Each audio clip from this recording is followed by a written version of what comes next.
संजय उवाच एवमुक्त्वार्जुनः संख्ये रथोपस्थ उपाविशत् विसृज्य सश्रम चापन शोक संविघ्नमानसः। संजय ने कहा, इस प्रकार यह कहकर अर्जुन ने अपना धनुष और बाणों को एक ओर रख दिया और शोकाकुल चित्त से अपने रथ के आसन पर बैठ गया। उसका मन व्यथा और दुख से भर गया। वार्तालाप करते समय मनुष्य प्रायः भावनाओं में बह जाता है और इस प्रकार से अर्जुन ने इस अध्याय के 28वें श्लोक में जिस विषाद को प्रकट किया था वह अब अपनी चरम सीमा पर पहुंच गया था। अर्जुन ने निराशाजनक आत्मसमर्पण करते हुए अपने धार्मिक कर्तव्य का निर्वहन करने के लिए युद्ध करने के निर्णय को त्याग दिया, जो कि आत्मज्ञान और भक्ति की प्राप्ति हेतु भगवान के प्रति समर्पण करने की मनोभावना के सर्वथा विपरीत है।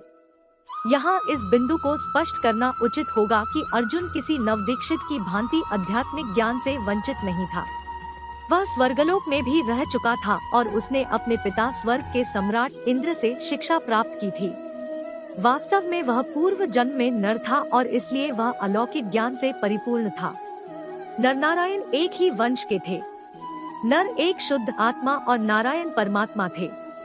इस तथ्य का प्रमाण महाभारत के युद्ध के पूर्व की इस घटना से मिलता है, जब अर्जुन ने युद्ध के लिए श्री कृष्ण को अपने पक्ष के लिए चुना और यादवों की समस्त सेना का त्याग दुर्योधन के लिए किया। उसका दृढ़ विश्वास था कि यदि युद्ध क्षेत्र में भगवान उसके पक्ष की ओर होंगे तो वह कभी पराजित नहीं होगा। भगवान श्री कृष्ण की इच्छा थी कि वे भावी पीढ़ियों के कल्याणार्थ संसार को भगवद गीता के दिव्य ज्ञान का उपदेश दें। इसलिए अब इस अनुकूल अवसर को देखकर भगवान श्री कृष्ण ने जानबूझकर अर्जुन के मन में व्याकुलता उत्पन्न की।